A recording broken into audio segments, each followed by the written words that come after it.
नमस्कार साथियों, न्यूज़ दुनिया नीरज शर्मा यूट्यूब चैनल पर मैं नीरज शर्मा आप सभी साथियों को वंदन अभिनंदन। साथियों, सहारा रिफंड पोर्टल सहारा के लगभग क्लेम किए 1,30,00,000 लोगों के जो है भुगतान की परेशानियों को बढ़ा रहा है। और जिस तरह से सार्वजनिक सभाओं में अमित भाई शाह जो सहकारिता मंत्री हैं और गृह मंत्री हैं, उन्होंने 45 दिन के भुगतान की बात की थी। लेकिन आज महीनों महीने निकल जाने के बाद भी जो जमाकर्ता जिन्होंने सहारा रिफंड पोर्टल पर क्लेम किया, आज उनको जो है पैसा वापस नहीं मिल पा रहा। तो मोदी सरकार की किरकिरी हो रही है और एक बड़ा अमाउंट लगभग 1,00,000 करोड़ के लगभग क्लेम जो है सहारा के पीड़ित जमाकर्ताओं ने इस पोर्टल पर अब प्रस्तुत किए हैं। जिस तरह से जो है हाँफ-हाँफ कर ये पोर्टल चल रहा है और पोर्टल पर डेफिशिएंसियों का खेल खेला जा रहा है और जिस तरह का दबाव आज आंदोलन के रूप में मोदी सरकार और केंद्र सरकार पर है और सुप्रीम कोर्ट में जो आगामी 26/3/2025 को जो पोर्टल से संबंधित सुनवाई होने वाली है, जिसमें कई लोग इस पोर्टल पर खामियां पर जो है उंगली उठाने का काम कर रहे हैं और आईए लगाने का काम कर रहे हैं। तो चारों तरफ से इस पोर्टल को घेरा जा रहा है। चारों तरफ से जो पोर्टल पर जमाकर्ताओं को परेशानियां निर्मित हो रही हैं, जो जमाकर्ताओं को परेशानियां आ रही हैं, उन सभी परेशानियों का ध्यान आकर्षित करवाने का काम जो है कई संगठन, कई व्यक्ति विशेष एवं जो है देश के मीडिया और कई लोग सड़कों पे उतरकर जो पटना का आंदोलन हुआ है, लगातार सरकार पर दबाव बन रहा है। तो कल एक सहकारिता मंत्रालय में एक बैठक हुई है। उस बैठक की अध्यक्षता जो है अमित भाई शाह ने की है और कृष्णपाल सिंह गुर्जर सहकारिता राज्य मंत्री ने भी जो है उसमें भाग लिया है और सहकारिता मंत्रालय की टीम और ये पोर्टल की टीम ने भी जो है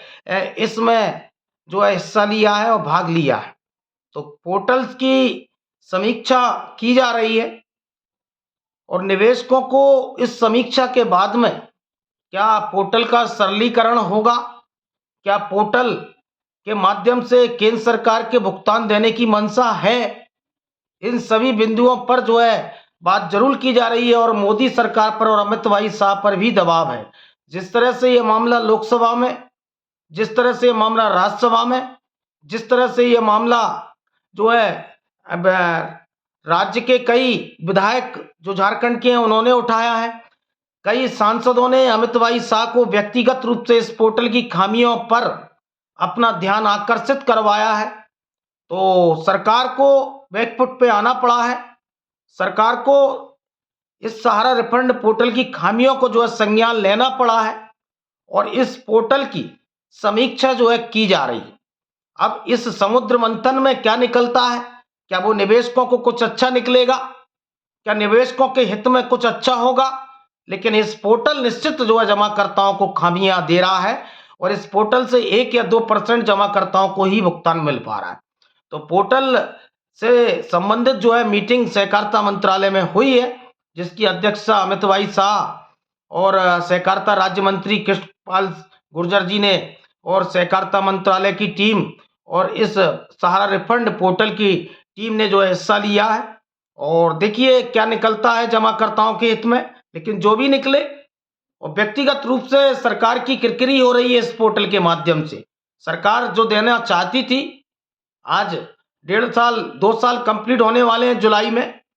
और 2 साल में जमाकर्ताओं को 2100-2200 करोड़ ही दे पाए, जबकि वास्तविक रूप से सहारा की 4 क्रेडिट कोऑपरेटिव सोसाइटियों में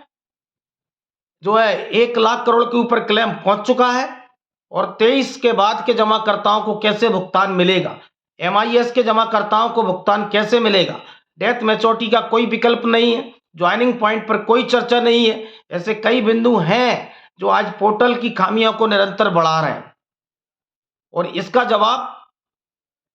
सहकारिता मंत्रालय को, सहारा प्रबंधन को देना पड़ेगा, क्योंकि आगामी सुनवाई है